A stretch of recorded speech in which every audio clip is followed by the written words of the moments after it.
Halo teman-teman semua, pada video kali ini saya akan membahas pembelajaran mengenai sejarah Good Corporate Governance dan asas Good Corporate Governance di Indonesia. Selamat menyaksikan. Sejarah Good Corporate Governance pertama kali muncul di Amerika Serikat pada tahun 1980 akibat maraknya aktivitas merger dan akuisisi perusahaan yang sering menimbulkan konflik kepentingan antara manajemen dan pemegang saham.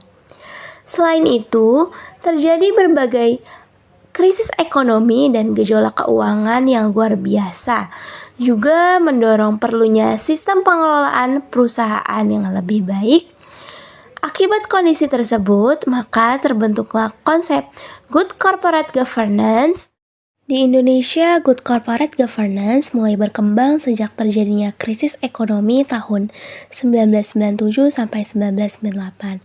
Krisis yang berkepanjangan tersebut dinilai dipengaruhi oleh lemahnya pengelolaan perusahaan, rendahnya tanggung jawab perusahaan terhadap regulasi, serta maraknya praktik korupsi, kolusi, dan nepotisme. Sebagai upaya perbaikan, pada tahun 1998 dilakukan penyempurnaan peraturan di Bursa Efek Jakarta yang sekarang dinamakan Bursa Efek Indonesia yang mewajibkan perusahaan publik mengangkat komisaris independen dan membentuk komite audit. Sejak saat itu, konsep Good Corporate Governance mulai diterapkan pada perusahaan-perusahaan publik di Indonesia.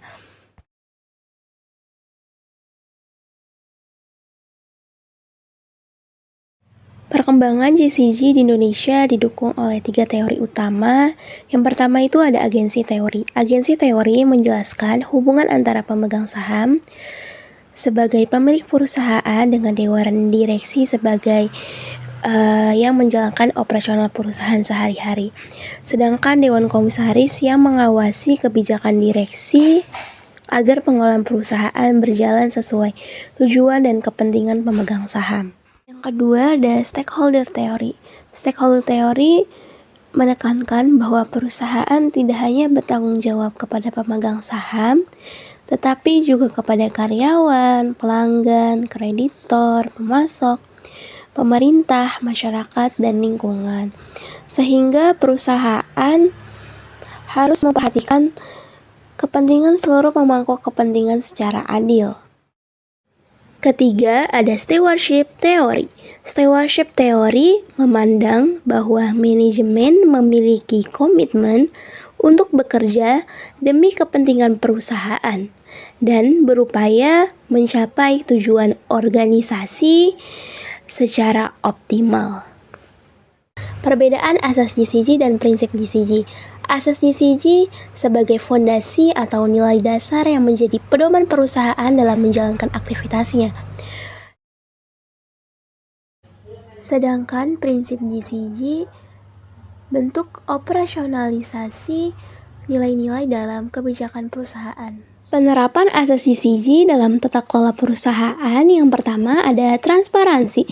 Transparansi berarti perusahaan harus menyampaikan informasi yang jelas, akurat, dan mudah diakses dan tepat waktu kepada pihak yang berkepentingan seperti pemegang saham, investor, masyarakat. Contoh penerapannya adalah melalui publikasi laporan keuangan di website resmi perusahaan. Kedua, akuntabilitas.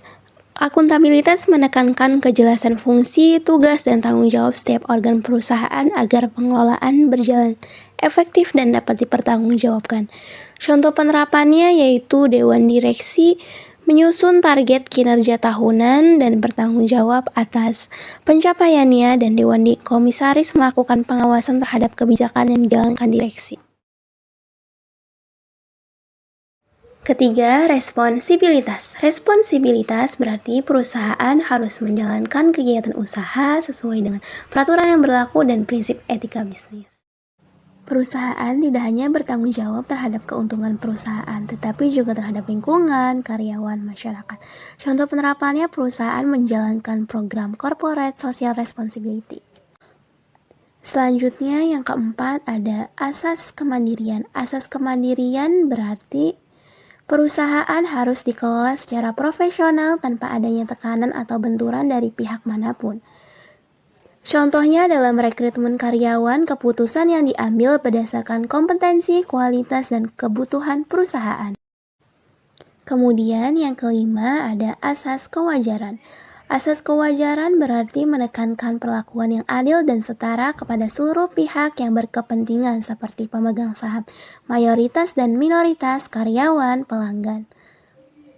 Contohnya pemberian hak informasi yang sama kepada seluruh pemegang saham, sistem rekrutmen yang adil, perlakuan setara terhadap seluruh karyawan. Sekian penjelasan materi sejarah dan asas good corporate governance di Indonesia. Mohon maaf bila ada kesalahan. Terima kasih.